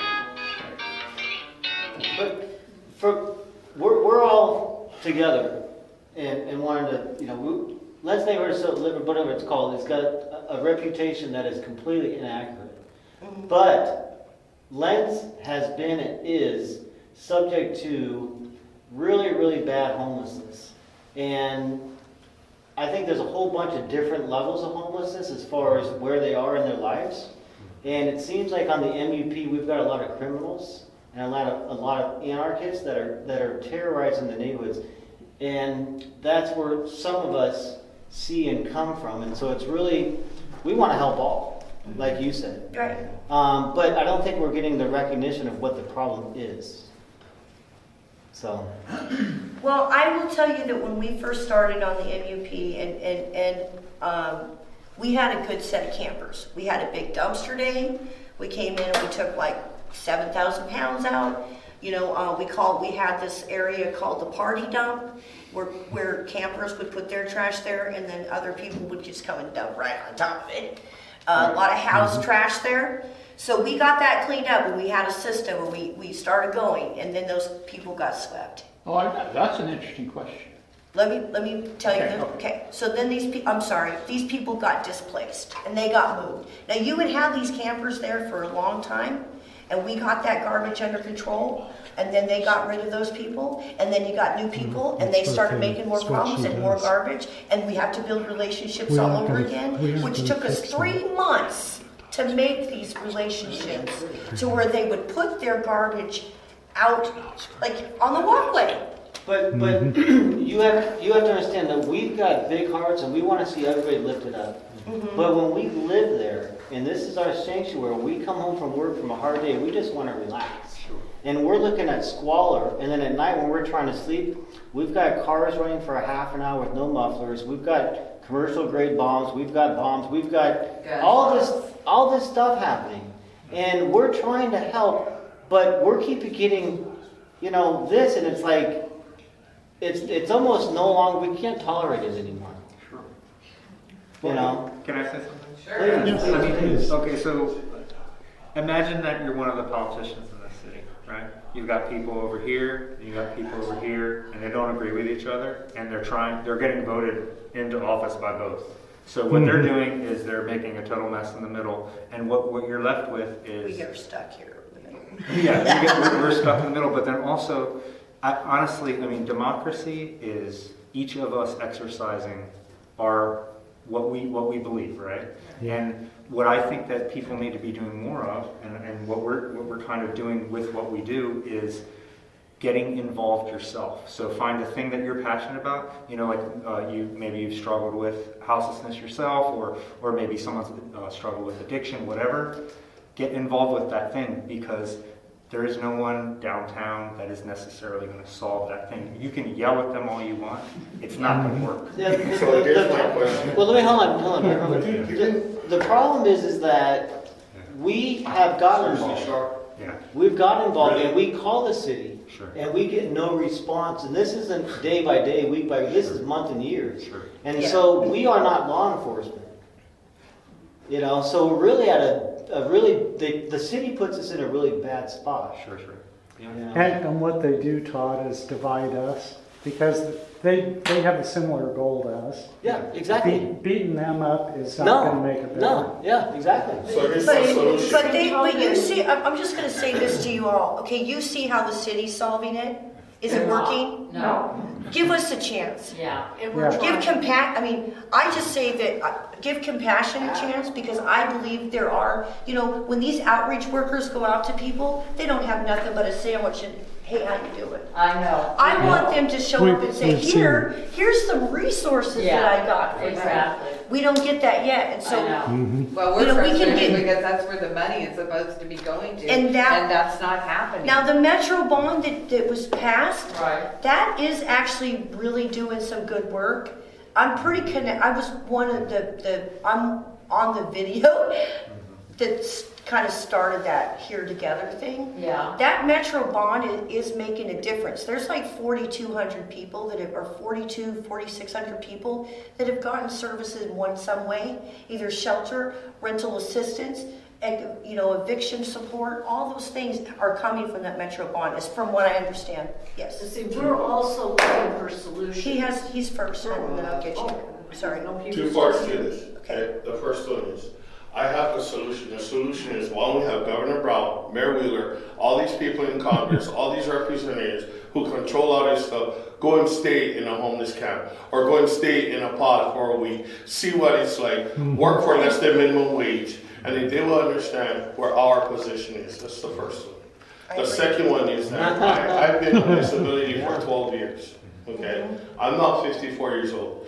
I'm too old for this service. I'm too young for that service. I'm too high functioning for this. I'm not low functioning enough for that. So I get stuck in the middle, being clean and sober, living my life, doing the best I can, and I feel trapped because, like all of these guys, I never came from homelessness, but I slept in places that are questionable, that nobody would want to sleep in, And I worked my ass off to get to where I am today. But the thing is that, do I get any credit for this? Do I get any kudos? Is my past erased? Do they say good job? No, they don't. They put me in this category, I become a statistic, and I'm done. I get thrown to the wayside. So what is the solution? I don't know. But to have low barrier places like what they're building, like I said, on Reedway and 162nd, without letting the neighborhood know, not having some kind of organized detail like what you guys are doing, making these guys it's not enabling them. It's making them clean up their own mess. Stop giving them tents. Stop enabling them and tell them, you want this, you need to work for it. Because the more you enable someone, the more they're going to get self-righteous and self-entitled and keep doing it. Well, I will tell you that I stayed downtown, right across the street from Sisters, for over a year. You're talking about the Two Sisters Cafe? No, Sisters of the Road is Sisters of, yeah. Northwest 6th and Davis. Right. And I see the gamut of ability.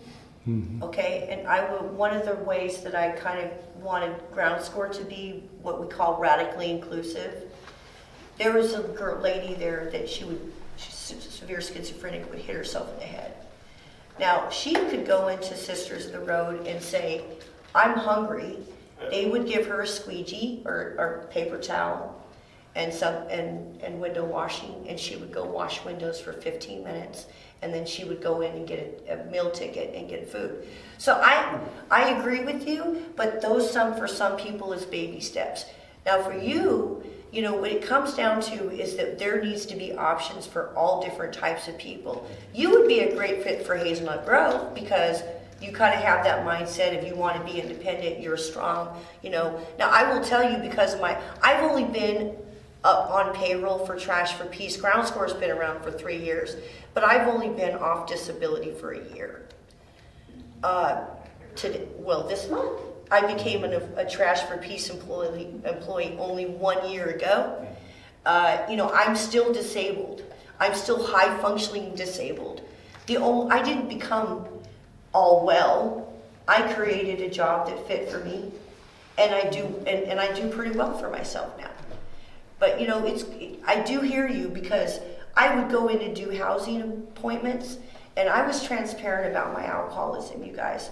When it got down to the end there, before I got into Hazelnut Grove, the only way I could really sleep and completely shut down was to use the alcohol. Now that's not a healthy way to do things, but that's what I was using to do it. I was still doing Ground Score, I was still doing activism, but I came to a point where it was like, I can't go both directions, and so I quit drinking. I really want to change the planet, so, so I just stopped. But those are, we need to have a lot of different options. And what right now, our housing is out of whack. You guys, I'm going to be truthful with you. This problem can get worse. Now, I really do want to understand why this particular area is hit harder. You'll go to some neighborhoods, you won't even see I can tell you why. We're a low income community. They stuff people where they're going to get the least resistance. They've done it for years. I'm a retired person from the city. I know for a fact that's what they do. And you're going to see more homelessness in more low income areas. You're not going to see it over in Eastmoreland? There is Eastmoreland. The West Hills are not going to have Now you guys would laugh at this, but me and my husband used to make it. We would intentionally camp in those areas. Yeah, you probably were invisible. You probably were good at being invisible. Yes, we were. And a lot of people that are here are not invisible. No. They're in your face. And one other thing I want to tell you is that what you see in this room is a wide variety of people. What you don't see here tonight is my daughter and my son, who are musicians, they're professionals, they work, they just had a baby. We have a wide variety of people. You'll see a lot of older people, retired people, because we have the time to sit here and then communicate it to her. But we want to know these issues. We're not opposed to these ideas. And we love all people, whether they're homeless or not. So I want to break that stigma that Lent's Neighborhood Livability Association that narrative is opposed. What we are looking for are solutions, because we are heavy hit. You really are. It'd be nice to have a solution that didn't make us feel afraid to leave our homes. He's had guns pulled on him at his home. He's been threatened with knives. They've had bombs thrown at their houses. The neighbor almost lost their garage. And these were homeless people doing this. He's had a massive amount. You said anarchists, correct? Oh, absolutely. Them too.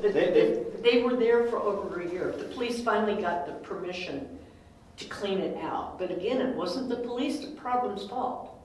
It was not. They would have loved to come in and swept them all out 20 minutes after it started. Because this isn't just sweeping, this is making a community safe.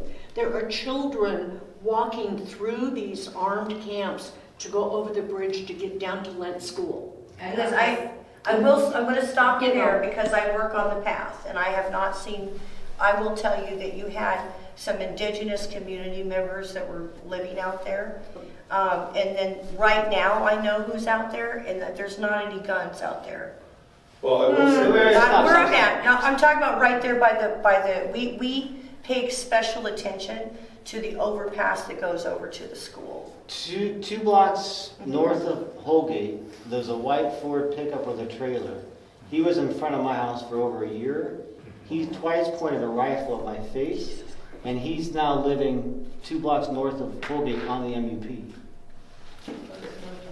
Are you Cora? And take a visit right He's down partying. the cul-de-sac, Boise. right here by the church. So And, if you talk to rapid response, they're getting guns, knives, etc. I talk to them every day, and they're being assaulted just like the park rangers are. I think that this kind of stuff is not being fully, I mean, you're living it, but a lot of it is not being communicated for various purposes, I guess. Well, it's not to their advantage To know and acknowledge how bad But it that's is why in we're so Lance. frustrated. Well, and the difficulty too, though, is that I come from Hawaii, okay? Hawaii? And I was born and raised with homelessness all around me. So it's not just Portland or Lens area. I've lived in Portland, I've lived in Colorado, I've lived in Wyoming, I've lived in Florida. I've gone to New York, Virginia. It's everywhere. And the problem is not just one area. The problem is the rules and regulations and the laws and all the stuff that we focus on. If we take our focus off negativity and show it more on positive, and we start, doing something and having people actually give a shit about the neighborhood instead of being afraid to step up and say something because of retribution. But like I said, until our government officials get involved and stay at these places and actually see what's going on, they're just going to sit up in our retard and keep making these decisions for us. But when are we going to get smart enough to take our streets back? So first, that sounds like that would work, right? Ted Wheeler stayed at Eviction Moratorium when he came to office for a week. No, he stayed overnight. But it takes a lot more than like hanging out somewhere. I'm from Baltimore City, born and raised. I was born into subsidized housing. May Buddha bless you, much. All right. One thing I learned living in the city is it's the few rotten apples that give a place a reputation. And so what I would say to you, I'm reiterating what I said before. They are not going to solve it for you. You might really, really hope, and you might call the cops as much as you want. There are not enough cops out there to do all the things you want them to do. They can't. My truck was stolen twice this year. They didn't get it back for me. It was one of my houseless friends who helped me figure out where it was. But one second. This is what I was going to say. So when I came here in Baltimore, I dealt with at-risk youth because I was one. And I was like, okay, how am I going to become active once I come here? And I was like, I don't know. Let me go work with some folks who are doing something, all right, to get some ideas. And then I went to night strike under the Burnside Bridge, and I'm not kidding with you. When I was walking next to the houseless folks down there, and then the religious folks who were putting the thing on, it was like I had an epiphany. It was like I saw them and the way they were treating the folks that were down there, and I realized all my prejudices and everything when I was walking next to folks, because even though you tell yourself that you accept everybody and everything like that, you may not know how prejudiced you really are until you put yourself in a situation when you're next to these people, really having to do something, rather than look at them over your hedges or what have you. So what my advice is, ask people who are trying something and try to put something together with other people like yourselves in your neighborhood. And also do research in other cities. I'm learning all the time. Oh, they got this cool program up in Seattle. Oh, they're trying this over here. That's what we're all doing. That's really there is no silver bullet. We want it. It's not there. It isn't there. The bottom line is that there needs to be some sense of accountability and some sense of responsibility for all of these people, because you know what? I've seen these homeless campers. They're out on the street dancing. They can do all of this stuff. But since you ask them to clean up their mess, they can't do it. But they can do everything else. Well, the people that work with us, it's like, so we basically say. Well, I'm talking about people like Rapid Response and whatnot. When they go out to clean these camps up, you see these guys packing their shit up, but they're not helping to clean. you know, and. Oh, well, at that point, I mean, that's like somebody walking in your door saying, all right, the mortgage was due 3 months ago. You guys, you can help us move you out. You know what I mean? Sorry, nobody's going to do that. No, I understand it, but in California, when they do cleanups, they're actually paying the guys. They go, here's a $50 gift card. Sure. We're going to provide the truck, but you're cleaning your own stuff. Sure. Yeah, it gives them some money too. Yeah, and that's an alternative though. That's different than what they're doing here. Yeah. You know, so it's little incremental things like that, and you string them together, and then all of a sudden you got yourself a safety net. Yeah, or you want a new tent, you clean your stuff up and we'll give you a new tent, you know, things like that, incentives. And if you go to every one of these organizations, say you did like a tour of all the organizations that are dealing with houselessness, you'll see there are all these little gaps between them. Yep. And if you can fill in just one of these little gaps, like for instance, most of these programs, they don't got the energy to deal with volunteers. We barely have it. All right, we barely have it. So if you could be like, you know what, I got, 4 hours a week. I can help field some emails and connect people with the person that I already know needs this. Just little things like that. You'd be amazed if a bunch of people got together and they themselves were accountable for the society they're living in, instead of writing angry emails and stuff. Then it will be improved. Well, and then the other thing too is you brought up a good point about resources. Okay, the issue with the resources again is that you have to meet this criteria, this criteria, this criteria, this criteria to even get it. And it took me 6 months of phone calls every day before I finally find somewhere that I could actually go to. Right. So it's not easy. It's a process. It is a process, and what I was going to say, when I first moved into Hazelnut Grove, I went in and I did their housing application, and I was very transparent. It wasn't really, I slipped through the cracks like he did, because I didn't have the certain issues. They score it on this thing. The higher the score you get, the more service, more amount of service that you qualify for. I have 21 known health conditions, to include a brain tumor, other things I won't go into. That's not important. But I should have been able to I feel people who are around me that have gone through these programs, and this is what they call a VISPA app, thought I would get rapid rehousing immediately. I got scored at 18, which basically means I would get my first and last month's and 90 days of rent. Now, I'm on disability, and I have friends that have been waiting 5 years. They get into an apartment, they get their rent paid for a year, and then now their rent's $850 and $1,000, and they're only getting $850. And this is a hole in the system that happens all the time. And so, when we talk about where's all the money going, where's it all being wasted, a lot of the audits that you're seeing that are coming out, they're pretty damn accurate, you guys. The housing vouchers were not used. The hotel vouchers. These are all real things, real intrinsic problems that we have. And we keep screaming about it. I had somebody, when in 2018, when I was down there protesting against or standing in front of Columbia Sportswear, I had a guy screaming at me, "My tax money helps you." It's not helping me. If they telling you that they're helping people, they're not help. They're spending a lot of money not helping very many people, in my opinion. And that's because there's back to accountability. There is no accountability. For some reason, if you've got $100 million, it doesn't matter what you do with it. Now I've got $1,200.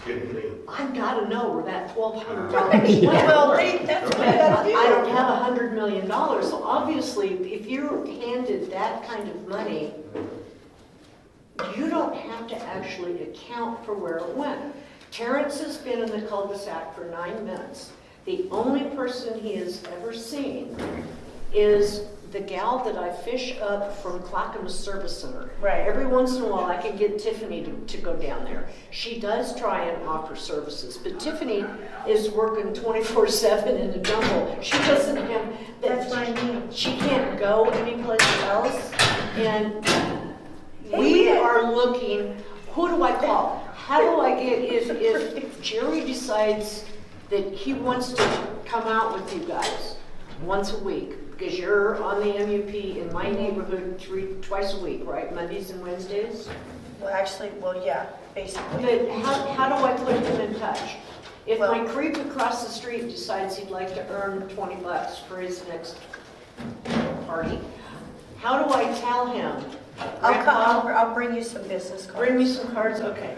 Can you guys Grandpa, handle here, call this number. These people will see about getting you a couple of basically what we do is that we try to make sure, or at least I try to make sure, now Toma lives in downtown, so it's kind of a bit different down there, but in these outlining areas, like I hired Terrence and his neighbor for an hour, oftentimes we'll do that, right? We have some places like Toma, he works downtown.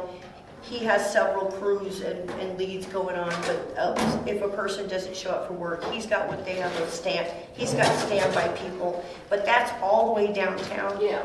And then my people aren't going to get downtown. They're not going It's to, not going right. to get downtown. Yeah. So we've been trying to set up a hub out in this location for a while now. So we've still been working on it. Because we also have service all the way from 98th and Powell all the way down to 49th. So we do all of that as well. Yeah, it's a lot. It's hard like I'm on the park lots and everybody's walking distance to me. For the hub to work for them, I mean, you have to, how many blocks? Spread out so far. None of us are anti. Right. We're looking for solutions. Sure. And since we don't have $100 million that we don't have to account for, if we have individual resources, if Terrence is looking like crap, if I know that I can connect with you once a week for an hour. Well, remember, we set up service for them that we're going to come there every Wednesday. So and we as come on long as y'all remember to bang on the door. We're experts.